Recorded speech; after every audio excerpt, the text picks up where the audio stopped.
Avril, anglais U10. Donc, look at this poster. What is it, pardon. Et donc, du coup, bah, vous cherchez, vous, tout ce que vous pouvez voir. Qu'est-ce que vous auriez pu dire à l'école? Donc, it is a flag of South Africa. Red, white, green, blue, yellow and black. Voilà pour les couleurs de ce drapeau de l'Afrique du Sud, pardon. Ensuite, vous avez des dessins qui représentent l'alimentation, the food. Donc, the food of South Africa. Donc, ici, vous avez une tarte au lait qui se dit milk tart. Et ici, vous avez une tourte à la viande qui se dit meat pie. Peas pour les petits pois. Là, ça doit être la pomme de terre, je pense, potatoes. Donc voilà pour bread, peut-être si c'est du pain. Donc voilà pour ce qui est la nourriture qu'on peut voir à côté de ce drapeau. Ensuite, donc ça vous l'avez dans votre cahier. En Afrique du Sud, donc l'alimentation est à base de maïs, principale culture du pays, de légumes comme la citrouille, le concombre, les pommes de terre, de fruits tropicaux comme la noix de coco, l'ananas et des produits de la pêche. Sachant qu'on est quand même au bord de la mer, presque tout autour de l'Afrique du Sud. On y mange des tourtes à la viande, donc c'est celle qu'on a vue, un meat pie, des hamburgers épicés à la noix de muscade, les fricadelles, avec 2 K, de ragoût de viande et de légumes, des breadies, et des plats à base de maïs comme la soupe de maïs qui est Meli Soup. Milk tart, donc c'est la fameuse tarte au lait qui est au haut du drapeau, qui est un dessert traditionnel. Du coup, on dit South Africa, it's sweet potatoes, seafood, fish, fricadelle avec 2 K sur votre cahier, vous avez 3 K, vous en va rien. Breadies, Meli Soup, and milk tart. Voilà, j'ai remis tout ce qu'ils mangent en Afrique du Sud. Eat, ça veut dire mange. Hein. Voilà. C'est bon. Donc pour le lexique,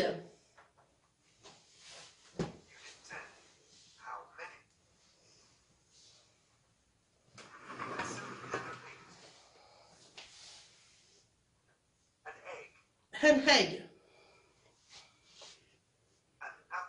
an apple,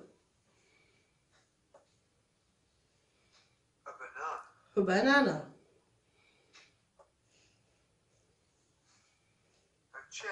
a cherry, a cake, a biscuit. Donc voilà pour les aliments que l'on a à apprendre. C'est un petit peu une révision de l'année dernière pour ceux qui étaient avec moi, parce que ceux-là on les a déjà vus. Donc egg, han egg avec le han devant parce que egg ça commence par une voyelle. A biscuit, an apple, donc encore le han qu'on retrouve pour puisque apple ça commence par un A. A banana, a cherry et a cake pour le gâteau. Donc ça c'est plutôt de la révision. Donc, bien sûr, là, c'est à relier. Donc, an egg, banana, an apple, a cherry, a cake, a biscuit. Donc, ça serait à vous de le faire à l'école. Hein, vous avez l'habitude. Donc, moi, je vais le faire, forcément. An egg, a banana. Hop là. An apple, a cherry, a cake, a biscuit. Donc, au pluriel, ils prennent un S, sauf cherry, qui perd son Y au pluriel et qui va s'écrire IES. C'est comme strawberry. Hein, pour les fraises, c'est pareil. Donc, ça perd quand il y a un Y au pluriel, ça devient IES.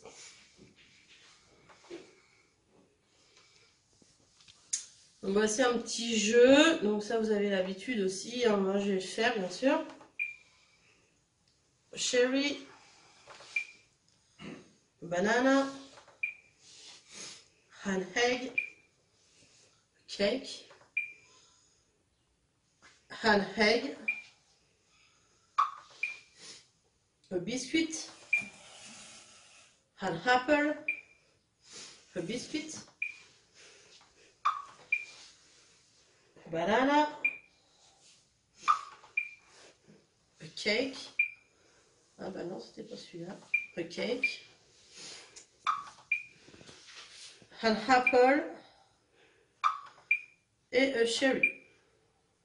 Voilà pour ce petit jeu, vous pouvez le faire hein, vous aussi. Ensuite on écoute la nouvelle chanson, c'est écrit put up your hand when you hear sentence with eggs, apples and banana. Donc je lève la main à chaque fois que j'entends la phrase eggs, apple and banana.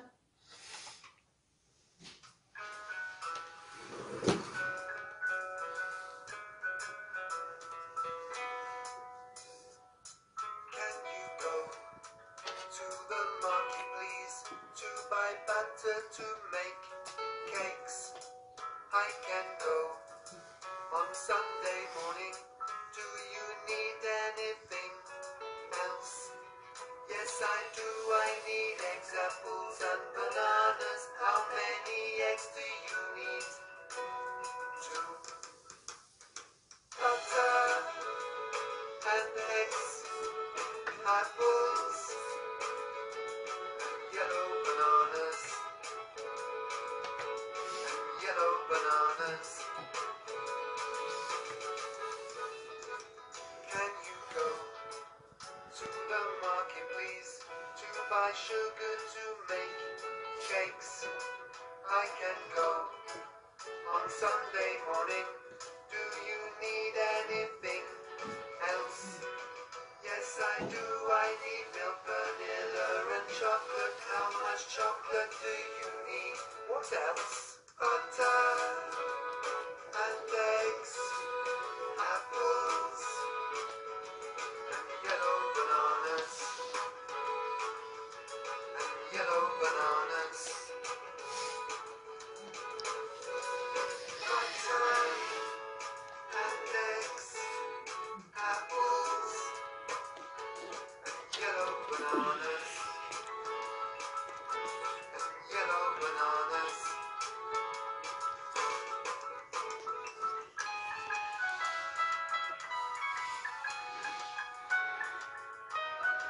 Sugar and milk, vanilla, dark chocolate, dark chocolate. Sugar and milk, vanilla, dark chocolate, dark chocolate. Dark chocolate.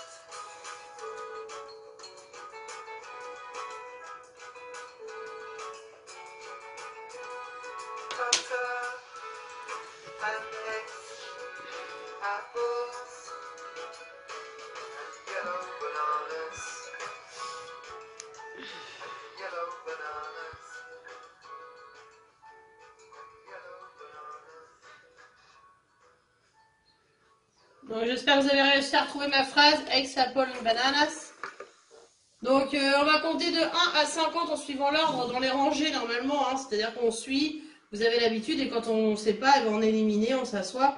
Vous pouvez le faire à la maison, moi je vais le faire avec Mayana qui est en train de filmer. C'est grâce à elle que vous avez tous ces films hein, tous les jours. Donc je vais le faire avec elle. 1, 2, 3, 4, 5, 6, 7, 8, 9, 10, 11, 12, 13, 14, 15, 16, 17, 18, 19, 20,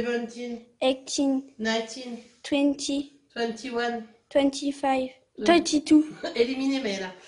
22, 23, 24, 25, 26, 27, 28, 29, 30, 31, 32, 33, 34, 35, 36, 37, 38, 39, 40, 41, 42, 43, 44, 45, 46, 47, 48, 49, 50. Donc il faut arriver jusqu'à 50. On va faire du comptage en fait hein, dans cette leçon. Et donc si on ne sait pas compter, on a un petit peu de mal, forcément. Donc compter en anglais bien sûr. Et un petit peu plus que 20 et quelque chose comme Mayana. Voilà. On essaye de le faire plusieurs fois pour être sûr qu'on sait bien compter, pour pouvoir après le faire dans les exercices. Alors justement, count the object, donc on va compter combien il y a de pencil, combien il y a de book et combien il y a de glue. Donc combien il y a de chaque chose. Donc pour la colle, il y en a Four. four, comme dirait Mayana. Donc four glue.